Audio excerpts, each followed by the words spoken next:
माथिल्लो तलामा छोरा बुहारी गफ गरिराखेका थिए।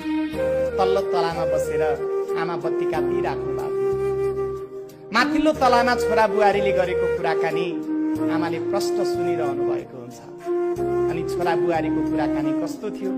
बुहारीले छोरालाई श्रीमानलाई भनेको आमाले सुन्नुहुन्छ, तिम्री आमा सधैँ घरमा बसिरहने अनि म चाहिँ सधैँ तिम्री आमालाई पुरेर बसिरहने, मैले मेरो जीवन जिउन पर्दैन।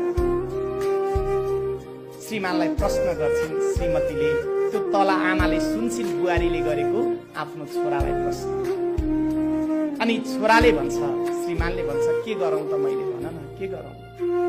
श्रीमतीले भन्छन्, केही समय केही वर्ष तिम्री आमालाई वृद्धाश्रममा लगेर राखिदियो हुन्न?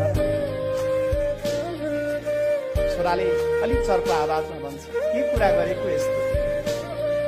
जसले मलाई जन्माउनु भयो यो धरतीमा ल्याउनु 9 महिना गर्भमा राखेर प्रसव पीडा सहेर, ती आमालाई मैले कुन मुखले वृद्धाश्रम जाउँ यस्तो पनि कुरा गर्ने?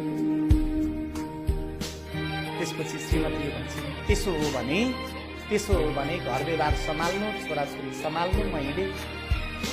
एकछिनपछि फेरि श्रीमानले श्रीमतीलाई सम्झाउँदै भन्छ, के कुरा गरेको यस्तो? आवेगमा नआऊ, ठिकै छ नि त, म आमाको मुड हेरेर आमासँग कुरा गरौँला। तल आमाले त्यो कुरा सुनिराख्नु भएको हुन्छ। जाडो महिना थियो, मङ्सिर पुसको महिना। आमा पिँढीमा बसेर बत्ती काटिराख्नु भएको हुन्छ। अनि आमाको छेउमा गएर छोराले हात समाउँदै भन्छ, आमा खाना खानुभयो? आमालाई राम्रोसँग थाहा छ छोरो किन नजिक आएको छ, हात समाउँदैछ। अनि आमाले नै कुरालाई सजिलो बनाइदिनका लागि भन्नुहुन्छ, मैले खाएँ बाबु, तिमीहरूले खायौ? छोराले मैले खाएँ भन्छ। अनि आमाले नै भन्नुहुन्छ, बुहारी र तिमी सधैँ गनगन झगडा कचकच गरेको सुन्छु, केही तिमीहरूलाई आर्थिक समस्या छ कि?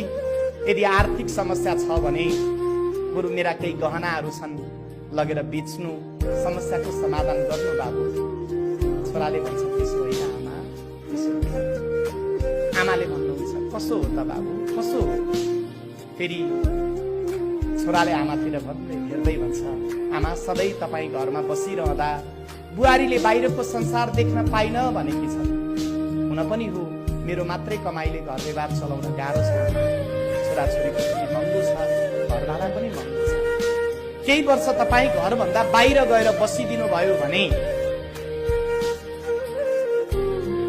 बुहारीले पनि बाहिरको संसार देख्न पाउँथिन्, उनीले पनि काम गर्न पाउँथिन्, मलाई पनि सजिलो हुन्थ्यो आमा। आमाले त्यति कुरा सुनिसकेपछि छोरातिर हेर्दै भन्छन्, यति जाबो कुरामा पनि यति धेरै सङ्कोच गर्नुपर्ने त?